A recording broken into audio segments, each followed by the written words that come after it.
We'll see. We'll see how long it takes for the phone to catch up.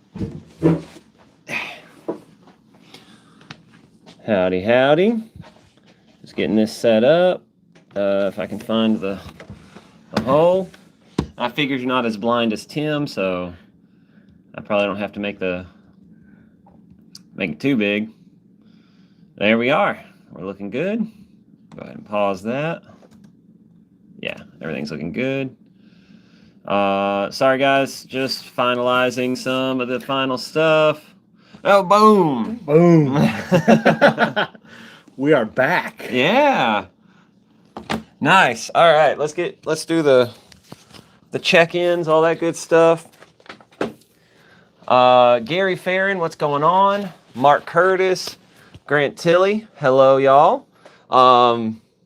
Hello. Andy's here. Liberty Seeker, what's up? If you guys didn't notice, I have a guest today. Hello. Normally you get to lurk in the comments and only chime in about how dot only is better than circle and. But it is. So that's why I'm here. I had to come down and prove that dot only was the answer. Yeah. Nice. You're reasonably live? Is that a joke or is it like the live stream's fucking up? Let's see. What's up, Rocco? Yeah, listen, if all we did was judge it based off of best performances, then I mean you've got the stronger argument, that's for sure. There is an argument to dot only. There is an argument. Nice. Hit that slide release, guys. I appreciate that. Yep. I appreciate it. Thank you guys for hit the like button. What's up, John Crewer? What's up? The Better Joey is here. Willie Everett. So Garrett, you were down here for 5 whole days. 5 whole days. Yeah. Of Way of the Pistol. So I learned it all. I learned it all. You don't have to take another class ever. No, I'm done. That's what Lewis used to joke about was whenever he first found us, when he was getting into the idea of training and stuff, he signed up for the Way of the Pistol because he was like, oh, well, I'll take this and then I'll be good, like I'll be a gunfighter, And then you find out like, oh, there's more to know than just this. Yeah. There's only so much I can get in 5 days. Yeah. So I must learn more. Let's see. Love the pics you posted to the group, sir. That's I'm guessing that's what you've been posting. Probably, yeah. Yeah, what you've been posting up in there. Posting all the pictures up of the fun stuff, the night shoot and everything like that. Yeah. I took some good ones as well. You guys haven't got to see them yet. I'm kind of hoarding them to myself. Though I am super happy with that super slow-mo that I took of when you were shooting. Okay. Because right at the end, it goes from super slow-mo back to regular. So it's like 30 seconds of a clip. And I think in the super slow-mo, it's like 4, and so you get to see how fast you were actually shooting and stuff like that. Yeah, it's pretty cool. Kruger was in Lewis's first pistol class. Man, back when he was just skin and bones and didn't look like he had anything to eat in a while. Probably still had a thick accent. Cool. So what were your... I had a really, we already talked a little bit about this, but I had a blast. Like we had a good group of guys through the whole 5 weeks. Like Fighting Pistol was an excellent group of students. Advanced was a good group of students. And of course you guys in the Way of was awesome. So what were your big takeaways from the weekend? I know you've had Fighting Pistol and stuff like 7 times. Yeah, more than once. Yeah. I think it was just a lot of affirming all of the stuff that I'd learned from many of the times that we had taken all those classes of going, hey, here's the main key points. Here are the main drills that we can do. Let's do those again. Now it was looking at, did I do those drills better? Was I more comfortable with those drills? Was my accuracy better than it was previous? Was I faster than I was the last time? Was I more comfortable? Those were a lot of the things that I was looking at. Yeah. When we started doing, shooting on the move, was this only able to press the trigger so often, or was it going, now I can press the trigger more times in the same amount of time while doing that, maintaining the same amount of accuracy? Yeah. So we've talked a bunch in the live stream and in person. We always talk about this and everything.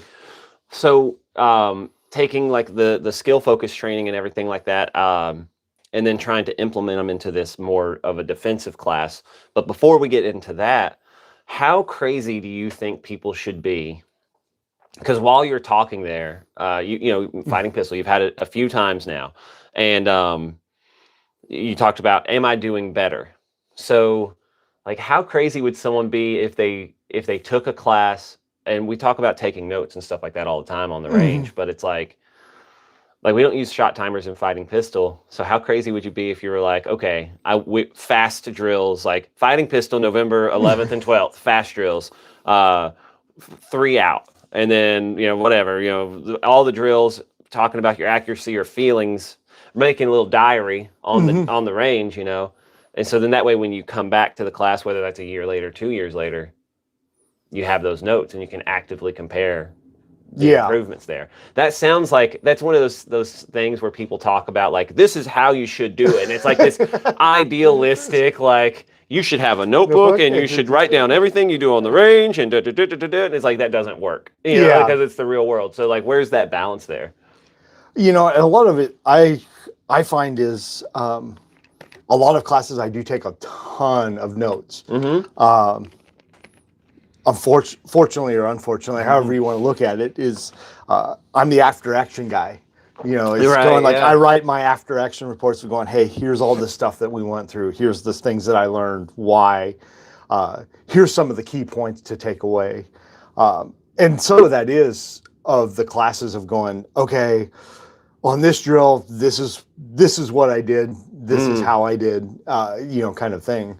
And a lot of that, I think, comes back to, so I can take it home to my own range and go, okay, I'm going to replicate this drill, but now I need some matrix to test of going, am I getting better, or am I just shooting the same drill over and over and over again without understanding of going, what part do I need to work on this drill to get better? Or is it just going, yeah, I'm just going to shoot it and shoot it and shoot it and hope for the best? So a lot of it, I think, is going, to improve, I need some sort of benchmarks to go, okay, I'm doing this in this amount of time, this in this amount of time. My score is this based on, you know, whatever I'm doing, so I can track my progress of going, what do I need to improve on? What do I need to practice so that I can do the whole thing better? Yeah, I mean, I agree with you. And if you guys aren't writing awesome after action reports like Garrett, that's okay. You don't have to. But even if you're not one of those guys who wants to bust out a shot timer and everything like that, I think there's something to be said, like, especially whenever you're beginning, you can go out and just practice. You can just run a fast drill. And when I say, I don't mean like the fast test, like, you know, like fight, assess, scan, top off. You can go out there and go through those motions, especially in the beginning, and it will get smoothed out if you're doing things correctly, and you will get quicker. But eventually you kind of reach that threshold where it's like, you need some data. You know, you have the whole important and how we should balance it. And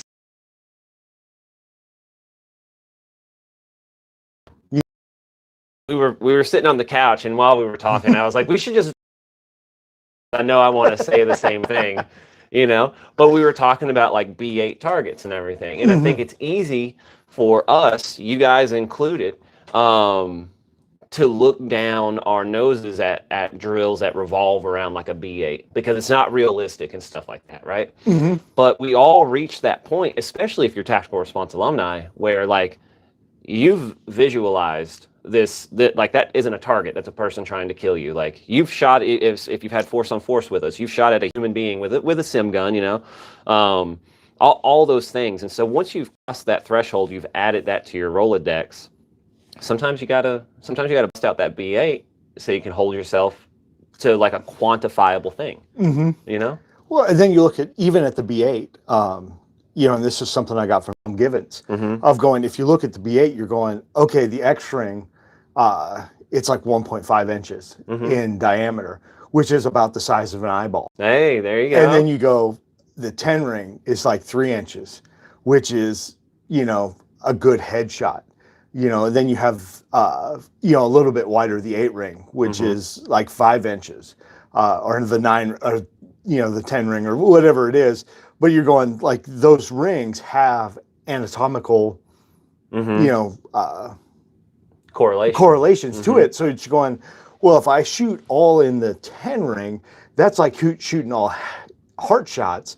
So it's not just a B8. It's going, I have to use that B8 target very similar to the way I would use a humanoid target, Mm-hmm. looking at those different aspects. And now I can go, hey, I have a time standard that I can push to this accuracy standard, and then have something I can measure my training on. Yeah. Of going, I want to get all heart shots, because that's, what we do for tactical response is going, hey, I want all heart shots. Well, what's a heart shot? Well, if it's in the black of the B8, those are all heart shots. Now I can have speed put in with that accuracy standard. Yeah. And that gives me something to base my training off of. Absolutely. Just to catch up on the comments real quick. Grant Tilley, so he was in Lewis's first class. It was the first time in a class for both of us, and it was 5 days of drinking from a fire hose. Yeah, yeah, absolutely. Alfred, yeah, Higher X is from the Bastrop classes, for sure. Official Cat asks, good evening, you wild and wonderful ruffians, back at the house. Yeah, nice, excellent. Garrett will be coming down, not Garrett, but Cat ass will be coming down and helping RO coming up this month, and Garrett is the best after action writer. Yeah. He's pretty good at it. So I mean, when did you fall into that role? I mean, like, you just kind of always were writing reviews of the classes and stuff. I was gonna say, I've been writing reviews now for probably coming up on 15 years. Yeah. Ever since I started doing that. But if you guys didn't make it to alumni, I did a whole presentation on writing after action reviews. And I know a lot of you think it's for yourselves, but a lot of it's for me. It's just going back through and solidifying the information that we got through those classes, of going, hey, what did we learn? What did we do? Why did we do that? And then also, is there any key takeaways that I came from that I can share with other people? Of going, is there a piece of equipment that made my life easier, or was it mindset? Was it a tactic? Was it a skill that going, hey, I need to work on this because it wasn't as good as I had hoped. Yeah. So a lot of it came back to me of going, hey, I need this for myself, and to remember, but then I share it with everybody else to go, hey, if you're on the same path that I am, this is a good class that you might want to take. So yeah, we kind of go from that, that aspect of it.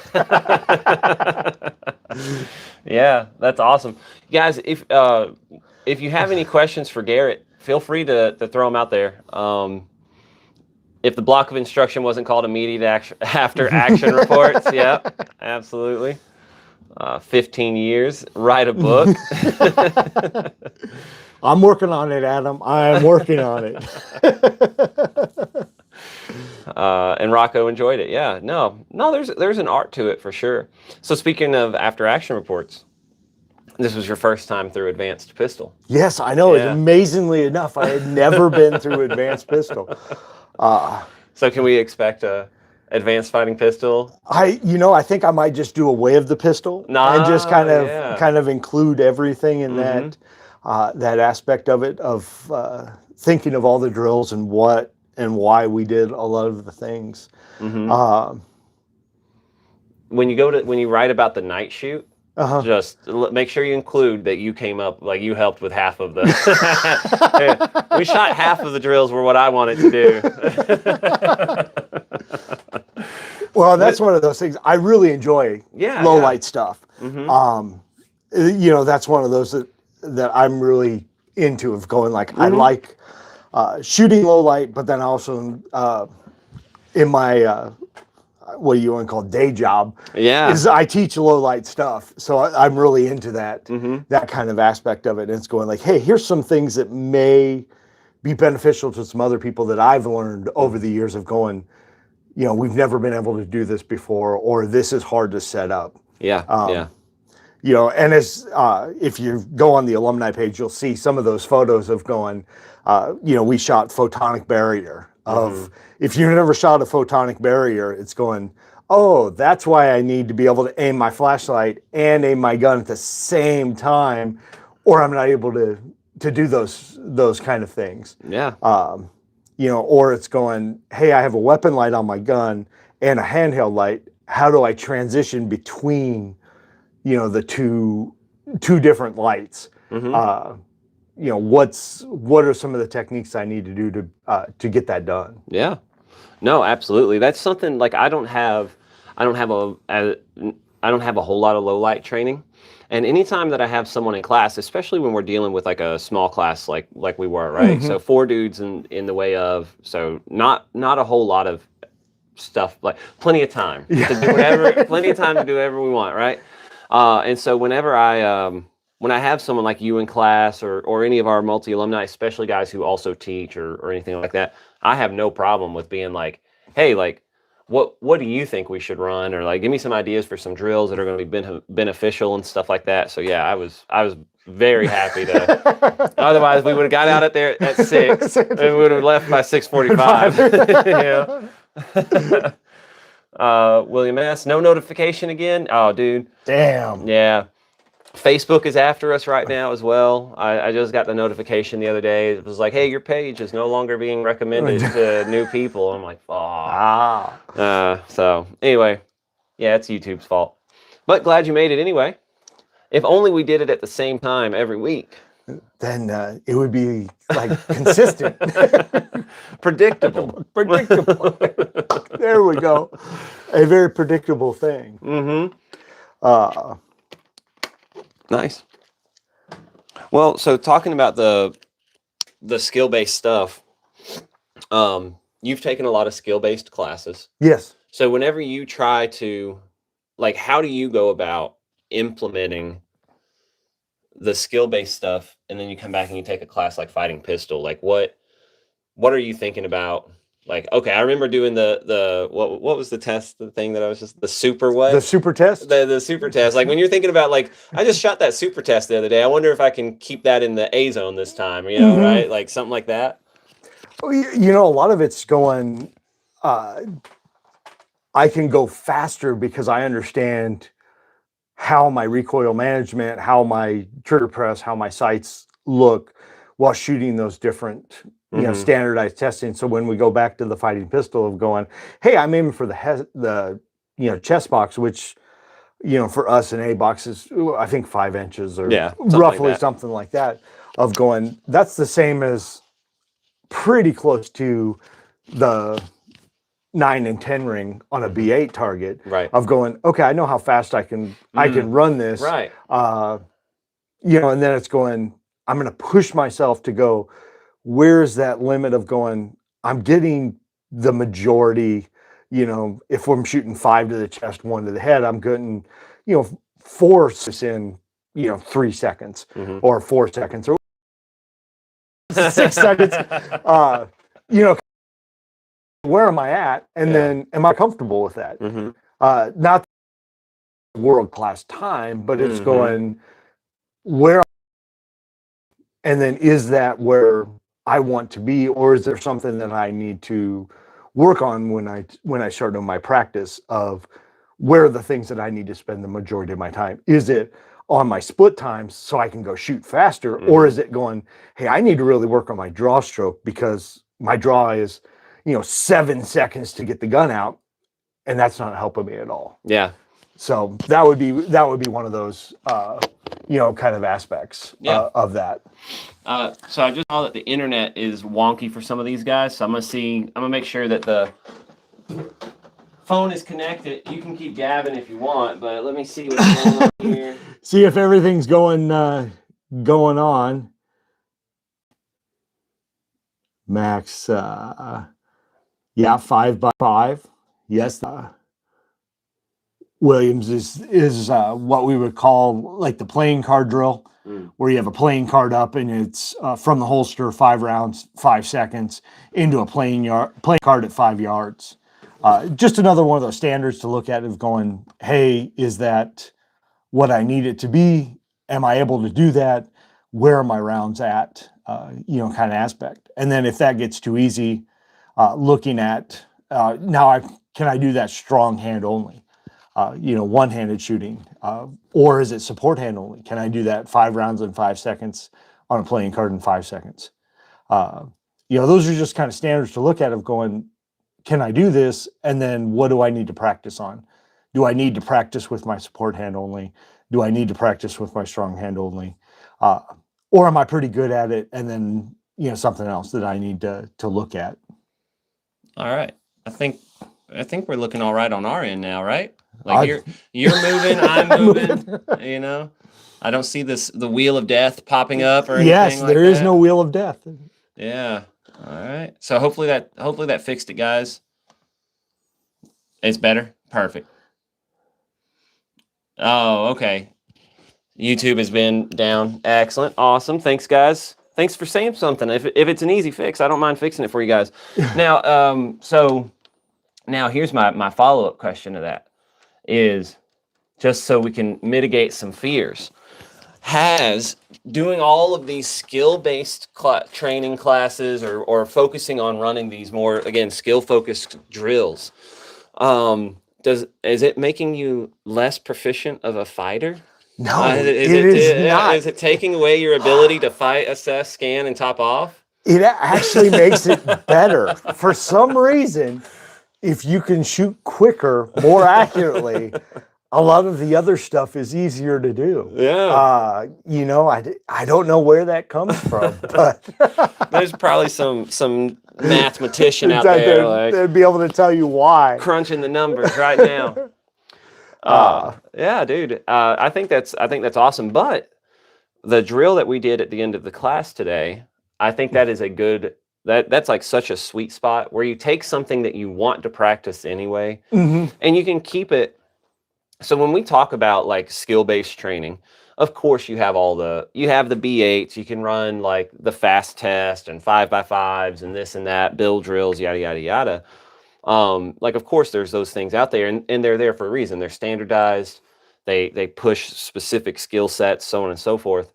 But if that's just not in your, like if you just get nauseous thinking about running a build drill, yeah, instead you can just do something like 5 to the heart and 1 to the brain and time yourself on that. You can still move on the draw. You can still verbal command. You can like all of that stuff. Yeah. But start tracking the data. Well, and that was one of those things, this will be the sneak peek to alumni next year, talking about teaching a class of, hey, we're going to show you, here's a training methodology of, we're going to take a very simple fighting pistol drill, which would be 4 to the chest, 1 to the head. So it only takes 5 rounds to do that. But now let's do that. Hey, we're going to do 4 to the chest, 1 to the head, track our times to go, what's my draw? What are my splits? What's my transition time? And now I'm going to do it strong hand only, support hand only. And now it's going to go 4 to the chest, 1 to the head with a reload in there. So I get 45 rounds in there. I get a whole bunch of practice in of two-handed shooting, a whole bunch of draw strokes, strong hand, support hand, reloads. I've gotten the whole gamut of everything, skill-based that I need to do. But now I have some time-based that I can track that on of going, hey, what do I need to really work on? Is it my support hand shooting that I need to practice more support hand shooting because I'm just not that good on that? Like everybody. I would say yes. Like if you've ever thought, do I need to practice support hand more? Yeah, support hand only. That's what I need to practice on.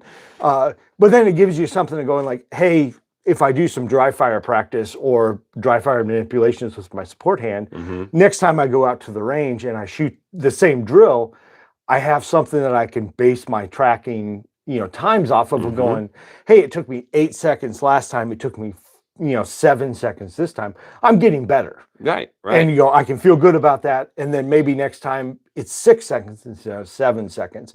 And now, oh wow, like that's good. Yeah. That's a little, endorphin dump of going, I see improvement, so I want to go do that more.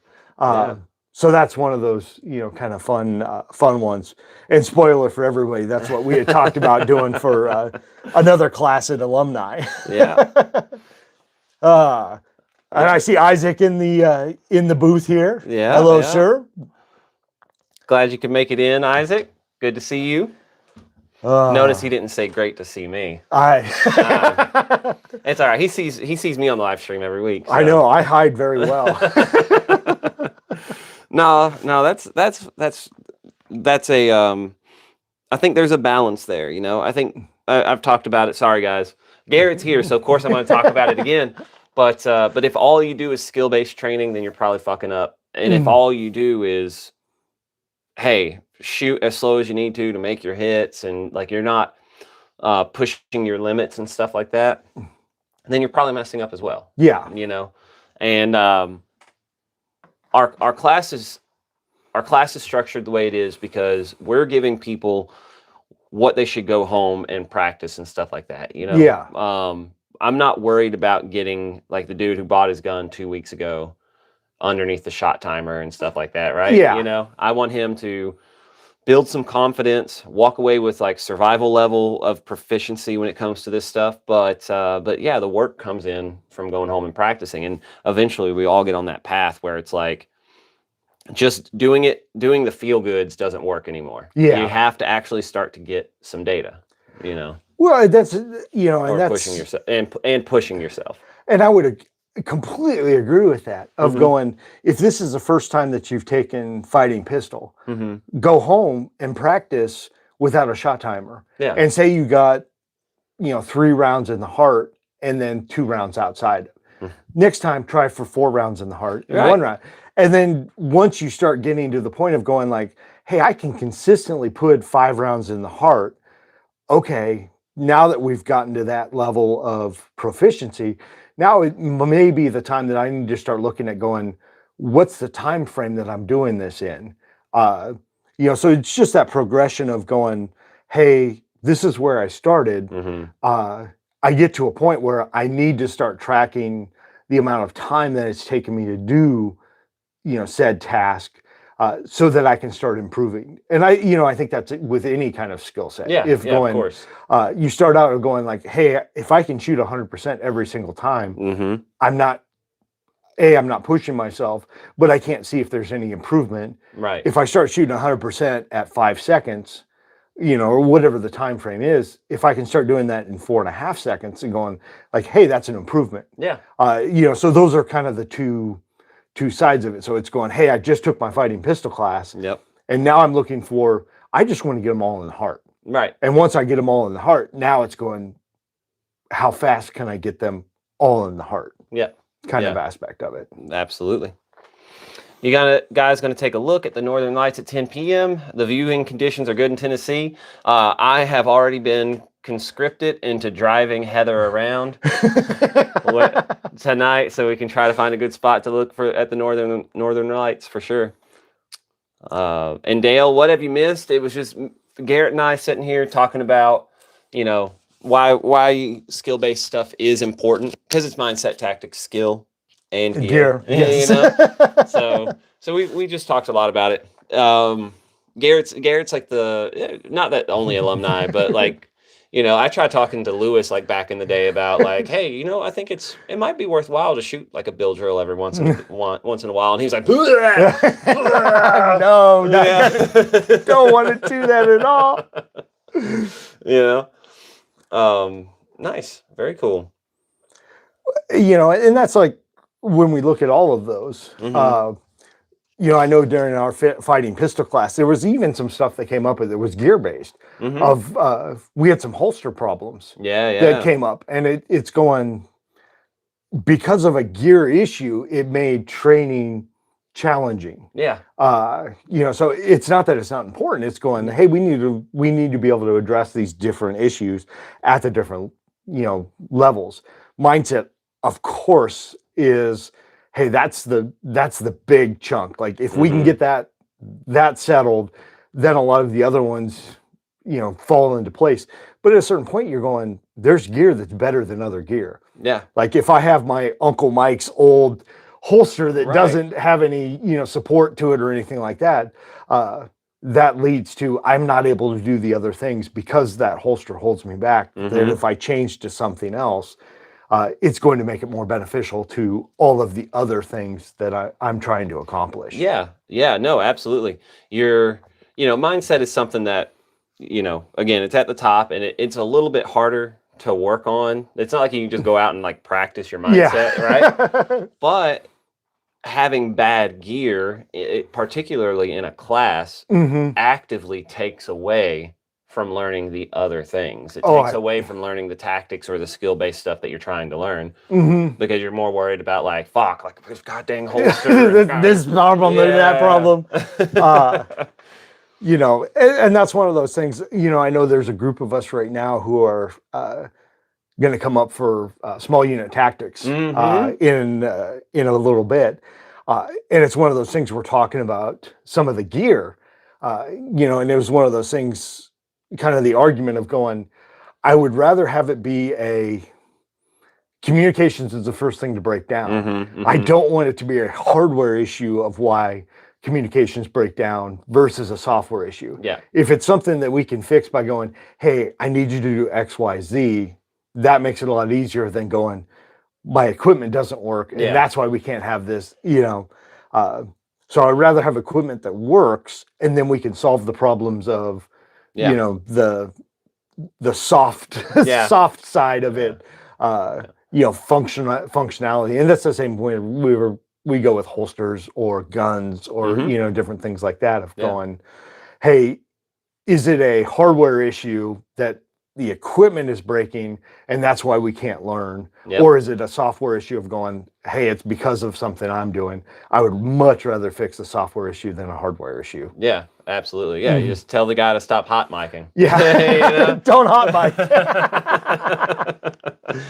Let's see, Dale. So Dale was actually, he says the drills in Fast and Accurate are eye-opening. He was up there in Kentucky for our Fast and Accurate that we did up there as well, I was talking to Garrett about you guys earlier. I was talking about everybody in there doing well. And I was talking about Rob in particular. Rob crushed it in that class. And I'm not saying that just because I want him to let me come back and teach another class. He did really well. I was going to say Rob and Bobo, awesome. Awesome, fantastic people. Fantastic place out there. I was just up there a week or plus ago for a class that they have a fantastic facility. Down to earth people, just super nice, super great to train with. Yeah, they're great. Would practice to hit 5 in the heart, then try moving faster be the way without a timer? The only one I would say is without a timer, the problem runs into is being able to track how fast you're doing that. Unfortunately, the body's not the best at being able to go, hey, was that 5 seconds? Was that 6 seconds? Was that 12 seconds? That's where that timer comes into, because it gives you a quantitative measure of how fast I'm doing whatever skill set that I'm doing. That's where those timers come into play, is they give you that number of going, hey, here's how long it took me to do said task, and all of the subtasks on that. That's one of those things why I'm a fan of the shot timer. Not that going like, hey, we need to go fast. It's going, it just gives us a time frame of going, whatever drill I'm doing, how fast am I doing it? What are my, different breakdowns of aspects of that? And then now I can train whatever skill sets that I'm lacking on that. That's that area. Right. So it's like, we're just getting the data. You run the drill. Let's say it's let me start here, because this is what came across my mind at first, is like, if you haven't shot under a shot timer, what happens sometimes is like, you'll run a drill and you'll be like, man, that felt all fucked up. you know, and whatever your time is, you know, it doesn't matter. And then you'll do it again, and you'll be like, "Oh, that felt so good." And then it's like you're a second and a half slower, you know. And it's like it probably felt really good because you went slower, you know. So if we're trying to balance that stuff, but we're just collecting the data, you know. So now I've lost my other train of thought. Doesn't matter. But that was the big one. We're just getting the information. Oh, this is what I was going to get at. Is if you're doing this under a shot timer, and you do something like the 4 in the body, 1 in the heart kind of thing. You do the whole fight assess thing, and you feel like your reload was fucked up, right? Now, okay, what did I do wrong with my top off? Okay, I'm going to try to make this top, so 4 to the body, top off, 1 to the head. I'm going to try to make my reload more smooth. I'm going to focus on getting my elbow into my rib cage and making sure that gun is stable. Then you do that, and your time is faster. Then that's a clue. Okay, like maybe I need to get some more reload practice in. Like to where this is a lot more consistent. Yeah. Yeah, that one's all you. If you want, you get to read one. Was it? I didn't realize how fast 2 seconds was. Yeah. Well, you know, and a lot of that goes to if you don't have a reference point of how fast my draw is, or how fast my reload is, or how fast my split times are, you know, then you don't know what you don't know. You know, kind of the old adage of when I start putting stuff on the timer, it's going, I'm starting to gather more information of how fast am I on this skill set, or, and then, okay, now I can take that from the range, go back to my dry fire practice and go, hey, I need to work on draws. You know, clearing this, you know, cover garment, whether it be appendix or 4 o'clock, you know, what is it that I need to do to speed up my draw stroke? Is it now clearing the holster is okay, but it's where my hands meet up and I'm not finding, you know, if I'm shooting a red dot, if I'm not finding the dot right away, if I'm not finding the sights, you know, if I'm pushing too hard with my support hand, that's causing the gun to go left and right when I come up, you know, what are the things that I'm needing to look at that I can improve to get better at?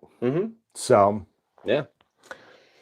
Dale says he hadn't worked with a timer until Fast and Accurate. Yeah, dude, it is a little eye opening. The first time that I was like really under a shot timer was taking Tom Given's instructor course, you know, and so it's like, oh shit, you know, talk about some pressure. See, Dale, you were fine. Like in Fast and Accurate, you know, you're just trying to get a certificate. You know, whenever I took the instructor course, that was like. I mean, James had already passed at that time. So like, if I had failed an instructor course though, while he was alive, I wasn't going to be an instructor anymore, you know, like I was going to have that pressure. So I, you know, like, and I never shot underneath one before. Luckily I did all right. So I made it through. well, and a lot of that's just the, you know, kind of the 2 aspects of going, what's my score on the target? So if you're shooting a target, it should have some sort of scoring, you know, whatever you need the scoring to be. Is it at a, you know, 10 points, 5 points, whatever, or is it heart shot versus not a heart shot? You know, however you want to look at it. And then a time standard. So you can have both of those go, okay, I shot all heart shots in this amount of time, or I shot a, you know, 120 points in this amount of time. So the next time I go out to do that drill, I can compare, you know, were all the things that I was doing made me better. Because that's what we're doing when we train is going, I want to get better than I was before. And if I don't have any matrix to judge that on, it's very challenging to go, am I getting any better, or am I just, you know, making loud noise that's costing me money? You know, kind of. Am I just noodling? You know, like just feeling good. Feels like you're moving fast, and then that second buzzer goes off, and you're not close to being done. Yeah, we've all been there. And actually, I take that back. The first time I worked under it, I had forgotten about this. The first time I was under a shot timer was actually gun sight 250, and I remember because James took that class with me, and he talked to me and Brian both. So he said, "Hey, just so you know, your draw is slow as fuck." You know, and I was like, "No, it's not. I'm going as fast as I can." You know, and then like you get underneath that shot timer, you start figuring out how to move a little bit quicker. You know, and you're like, "Holy shit, that was a 5.5 second draw stroke." You're like, "I didn't think I was that slow." Yeah. So me and you both, Dale, man. I was right there with you. Yeah, I don't know. I can't remember because they don't do like hard quals there. So like you shoot El Pres, but I don't think you have to score like passing. I can't remember or anything. So it's like I don't know if I cleaned the El Pres while I was there. You know, so it's but a lot of it doing with my draw because I was so used to. Well, you know. Yeah. I can take all the time I need to. Yeah. I don't want to use any tape in this fighting pistol class, right? You know.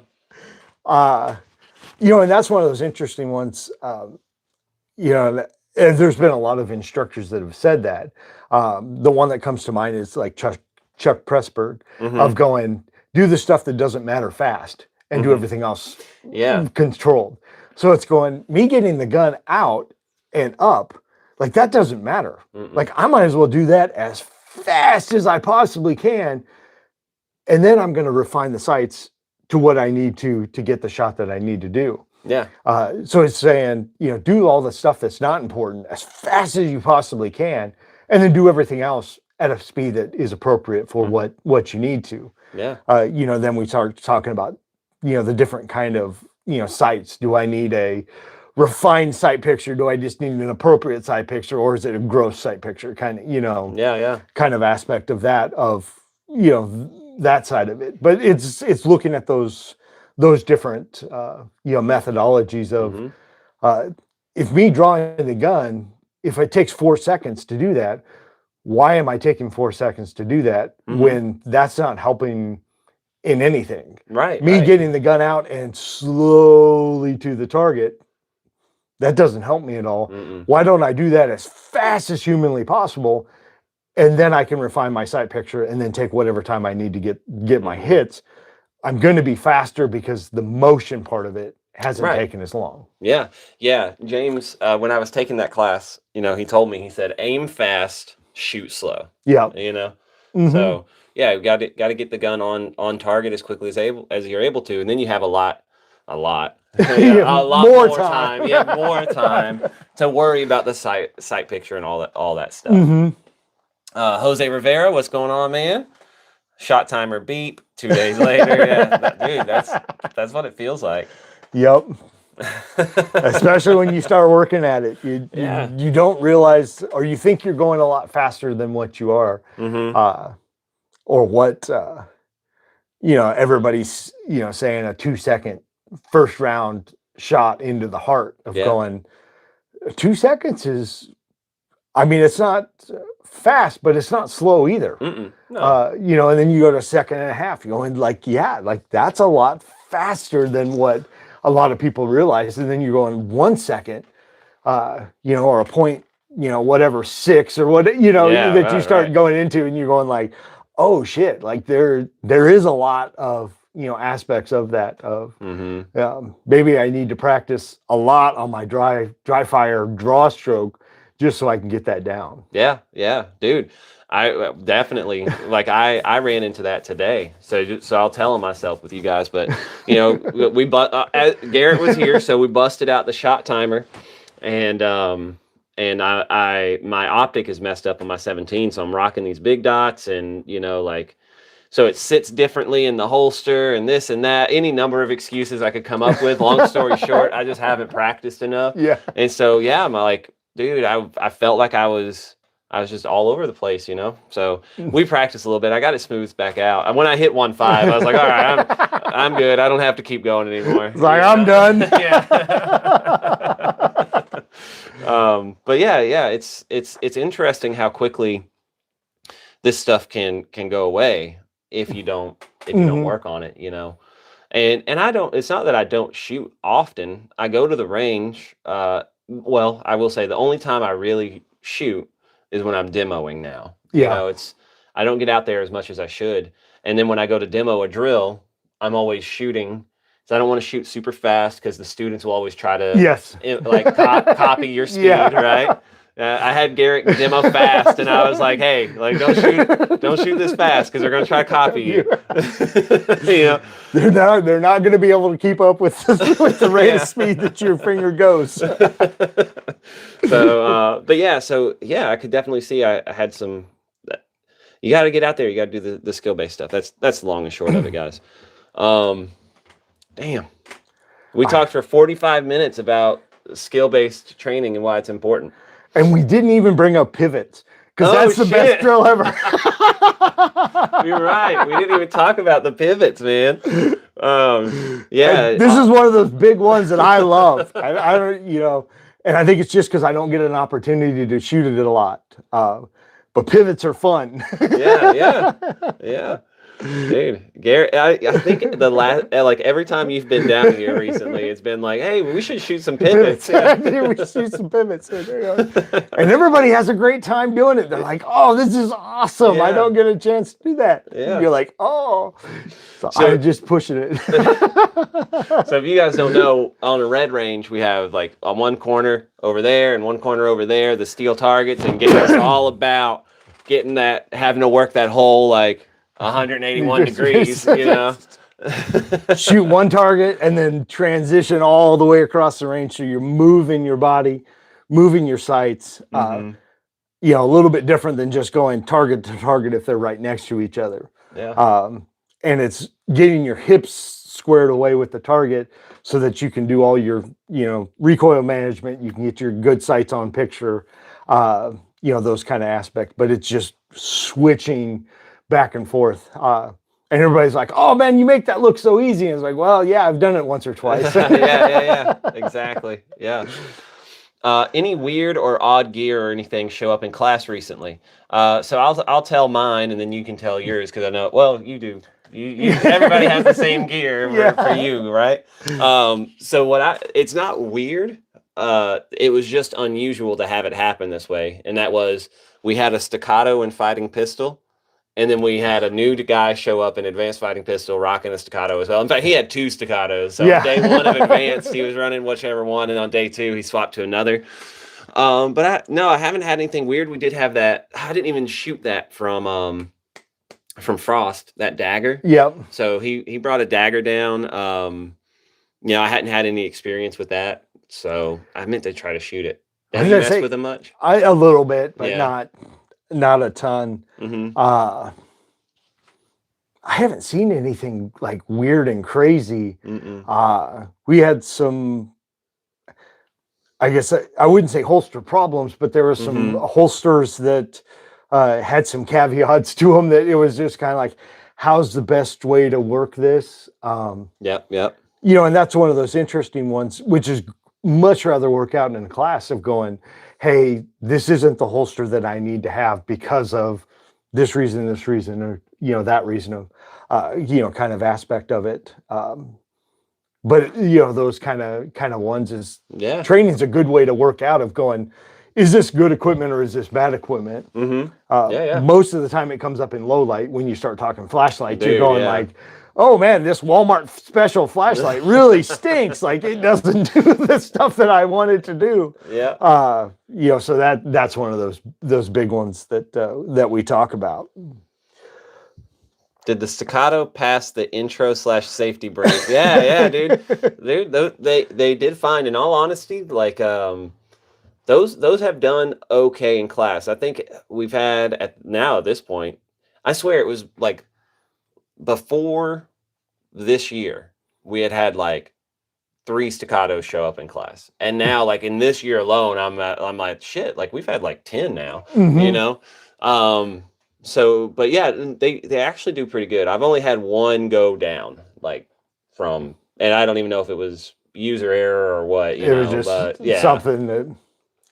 But yeah, and so speaking of gear, it's like, what's interesting is even in our classes where we don't give a shit about gear, you know, right? Like you should show up with like good quality stuff. We recommend it in the gear list, but it almost always turns into, especially in rifle, and things like that, mainly fighting rifle, it's a bit of a gear class. Because guys show up with like, you name it, like all of the pouches in the world and like weird drop leg setups, and they've got some extra mags here, and they've got one down their ass crack and all that stuff. And then like halfway through the day, they're like, "This sucks." It's like, I need to change some of this stuff. Yeah, like this pouch right back here is digging into my spine. And well, and a lot of it is,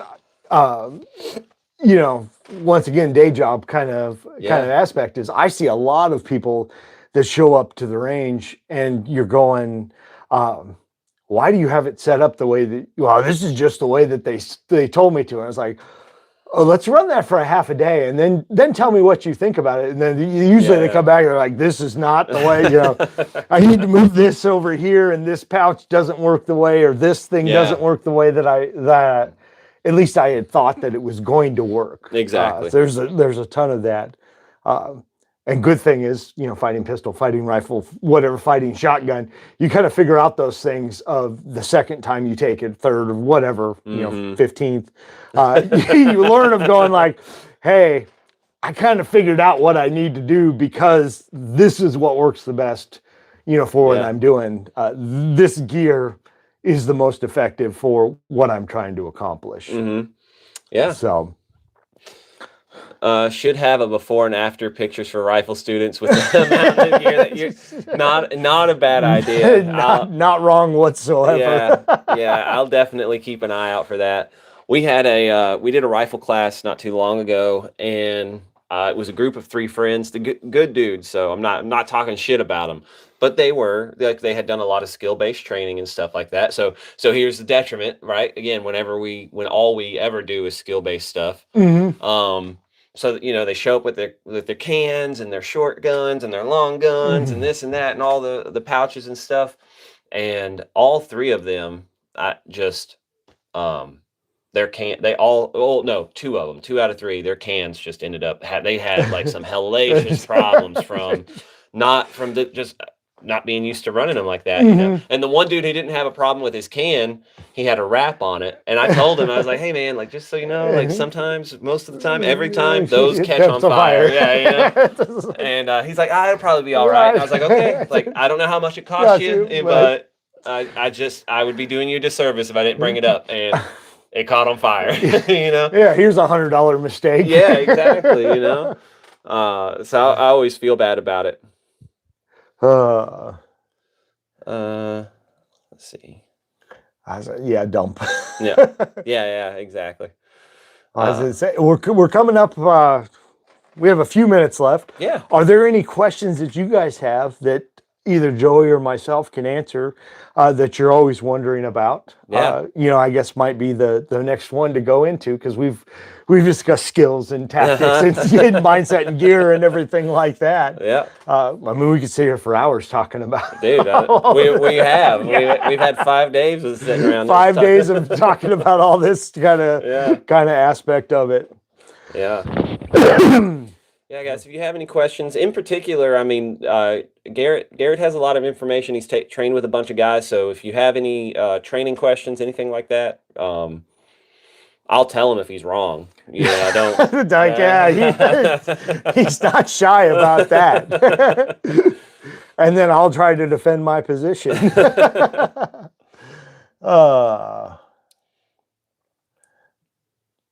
Yeah.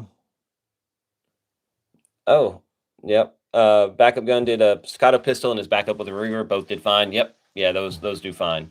Now this is definitely in your wheelhouse. Can you recommend a book of drills? Oh, geez, it's like I didn't write one. Yeah.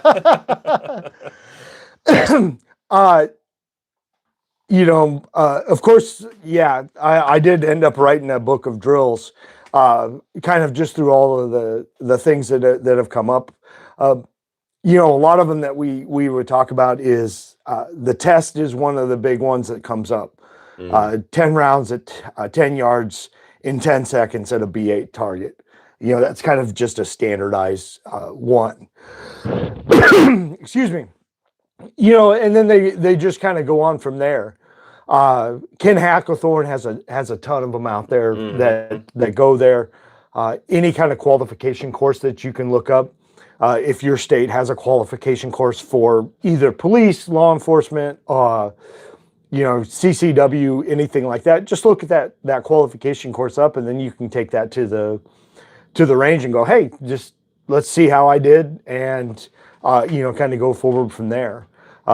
The other one, like Green Line Tactical, has a whole bunch of targets that you can print off of their website that you can practice on different sets of drills that they have. Yeah. So that would kind of just be a good generalized base on that one. Well, I'm gonna put you to work before we do this, because I don't know of a book of drills. Actually, I think Carl Wren might have something Carl like has that. one. Or at the very least, he has a book that's about like, hey, if you can get to this level of proficiency with this drill, then you could potentially be a grandmaster or whatever, right? But barring that, because a lot of this stuff, it's not like these are secret drills. Like, there's some out there, I'm sure, but a lot of the standard one, they're just on the online. Yeah. So if you had to give somebody like I'll make it easy, your top 3 standardized drills, what would those be? Probably the first one I would do is like a baseline assessment drill, and that's through Rangemaster and Tom Givens. That's on a B8, and it's just called the baseline assessment drill.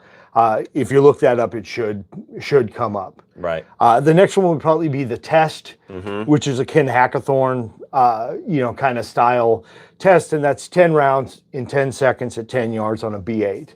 The other one that a lot of times get brought up would be the fast test. Yeah. Which is basically 2 rounds to a 3x5 card, followed up by 4 rounds to, I believe it's a 7-inch or 8-inch circle, kind of thing. And then there's time standards, to all those.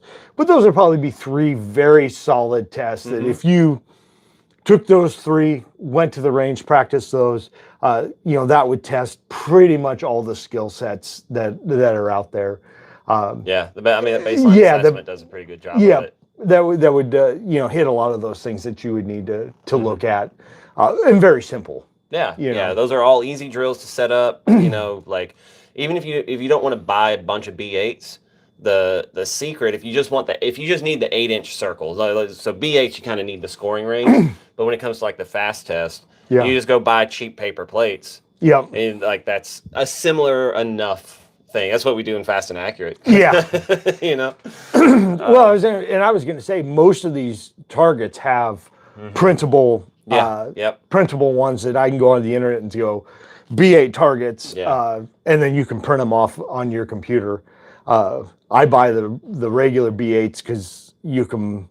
I don't remember what. I think it's $7 for 100 of them or something like that. So I buy them by the 1,000 just because it's and everything else I just print off. I buy a ream of legal paper and then just go print off a bunch of these or a bunch of those kind of aspects of it. Nice. So holster manufacturing. And I would say that is kind of based on what you're looking for. Because if we're looking for like a duty style holster or outside the, not worried about concealed, there's certain companies that I prefer to go with, that I think they make a good holster. If I'm looking for inside the waistband holsters, I'm a fan of Green Line or Green Force Tactical holsters. I like the stuff that Christian makes. Freaking awesome stuff. Outside the waistband holsters, NSR Tactical is my kind of. I really like the stuff that they do. So it's just kind of more. There's not one brand that I'm like, hey, this is it's going like, what's the thing that I'm trying to accomplish, and then I'm going to look for the holster that fits that niche the best. Yeah. Are you just a Safariland style? Do you just stick to that for your duty holster, or do you have like? I like the Safariland and I like the Blackhawk. Yeah, those are the two. I have used pretty much all of them, and they're all very, very similar. Okay. I do like the Safariland. Yeah, I mean that's kind of the gold standard of there. But the Blackhawk, I think that they make a solid product also. Yeah. Ed Salio, how do I get a picture of my mental furniture before and after the fighting pistol mindset lecture? Yep. What's the name of your book? That's just, I think that's just something you've written, or did you I actually, have not published that yet. It's floating around there. It's still a work in progress. Yeah. I've seen it though. It does exist. So, who was with us? Like, or maybe it was just someone else who knew about it was out there with us. But yeah, me and him both were like, you need to put it on Amazon, man. Yeah, put it on Amazon. Going to try stall mats as infinity targets. Okay. Right there. Mexican carrier, nothing. Damn.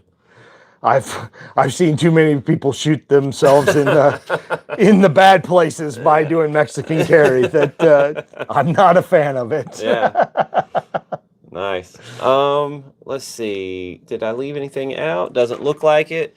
It puts us a little after 8 o'clock, so excellent. Wow. Yeah. An hour went by quick. Dude, it flew by. Just flew by. I didn't have to say, oh wait, Mark Curtis.